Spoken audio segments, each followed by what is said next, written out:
Halo dok, apa kabar dok? Halo, gimana nih Mas? Dok, ini aku mau tanya nih, kan Hah? tadi dokter bilang yang masalah penyakit kanker payudara Betul. itu penyebabnya dari apa sih dok? Ya penyebabnya banyak ya, Hmm. tapi kata kuncinya yang kalau kemarin saya presentasi bahwa semua orang kan beresiko cancer ya. Kemarin saya kasih lihat video awal itu adalah ikan hiu yang dipelihara di akuarium. Artinya semua orang bisa aja terjadinya cancer. Waktu saya tanya, kenapa di akuarium itu ikan hiu tidak bertambah besar? Karena ternyata ikan hiu itu kalau dilepas di laut, dia bisa besar. Tapi kalau di kolam ikan yang terjaga, akuarium terkecil, dia nggak tambah besar. Artinya, setiap orang berisiko kanker, tapi kalau kita menjaga pola makan hidup kita, maka kita tidak akan gampang kena cancer. Kemudian saya ada PowerPoint-nya, nanti saya kasihkan juga ke Mas. Ada 2 monyet, yang satu makanannya dikontrol, yang satu makanannya tidak dikontrol. Begitu yang makanan tidak terkontrol ini, makan sembarangan, berantakan pola makannya, pola tidur berantakan, dia lebih cepat tua dan dia sangat berisiko kena kanker. Sementara yang ngatur makanan pada percobaan monyet yang dijaga benar makanannya, dia tidak terjadi kanker. Nah, jadi kata kuncinya adalah kita semua berisiko, tetapi kita itu harus benar-benar menjaga pola hidup kita. Selain itu, faktor yang berisiko adalah jika anak kecil yang terlalu cepat headnya, kemudian wanita yang tidak menikah, wanita yang menikah tidak punya anak, melahirkan anak pada usia di atas 30 tahun, tidak menyusui, menggunakan kontrasepsi, menopause yang terlalu cepat, dan juga pernah dioperasi tumor, dan ada keluarga yang berisiko penyakit kanker, dan juga pada wanita yang mengalami stres berat, dan apabila ditambah lagi dengan dia minum konsumsi alkohol dan perokok. Nah, itu yang sangat berisiko.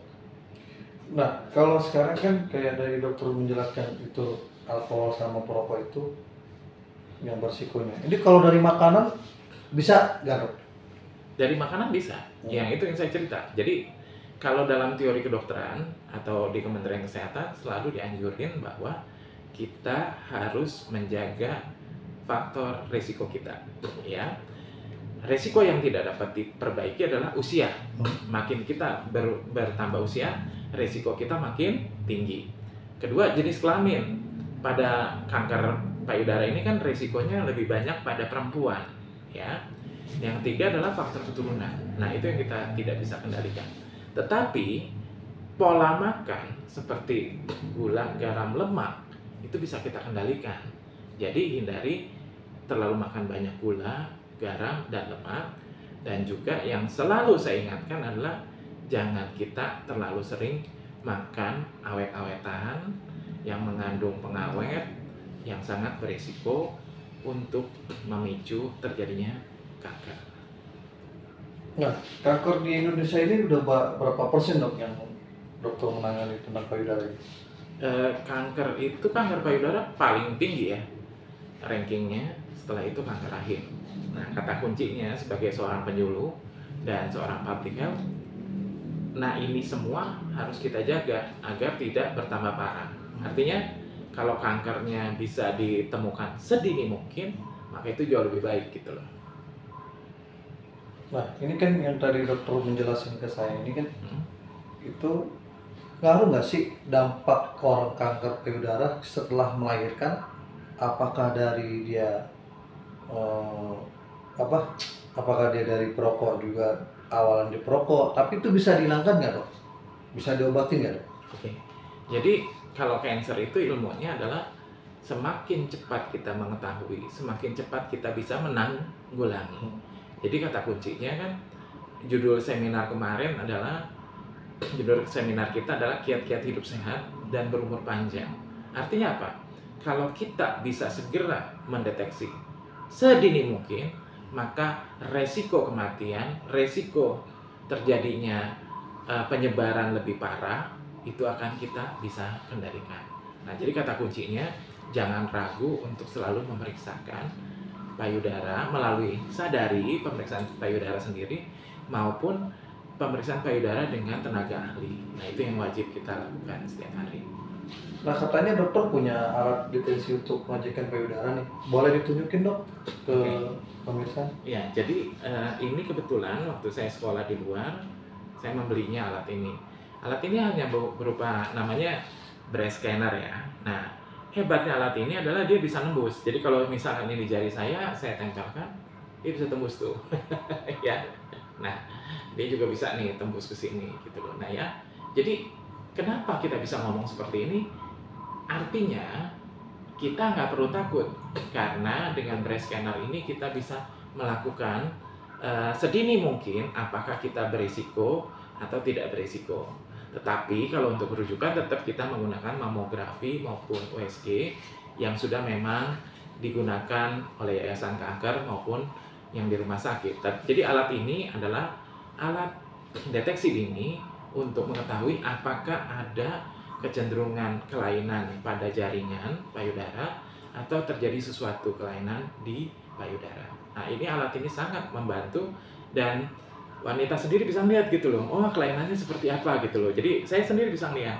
Jadi pada saat diperiksa bisa melihat langsung tanpa perlu ragu-ragu dan tanpa perlu malu ya. Karena timnya juga pemeriksa itu biasanya perempuan gitu loh. Nah, sekarang kan alat ini kan udah canggih nih dok, udah bisa ngecek tentang payudara atau kanker ya. Misalnya dia mau beli itu, dia belinya kemana? Apakah langsung ke dokter atau? Kebetulan alat ini belum dikomersialkan ya. Artinya kebetulan saya waktu pas belinya masih di luar. Artinya kalau misalkan ada ya silakan membeli. Dan memang kalau di luar negeri alat ini sebagai alat yang ditaruh di rumah masing-masing untuk mengukur apakah ada kelainan atau tidak. Sama seperti oximeter, seperti tensimeter gitu. Cuma yang jadi masalah memang untuk alat ini masih jarang ya. Tapi kami biasanya dari grup-grup support grup cancer biasanya membantu untuk melakukan evaluasi dan melakukan penyeleksian dini agar orang-orang aware terhadap cancer, seperti itu loh. Nah, sekarang kan dokter bilang tadi aware terhadap cancer. Ini ada kaitannya nggak dok? Misalnya mau bikin program untuk di pengecekan kanker payudara di tempat dokter ini, biasanya kan orang bingung nih. Di rumah sakit kan biasanya butuh biaya besar ya. Oh iya iya.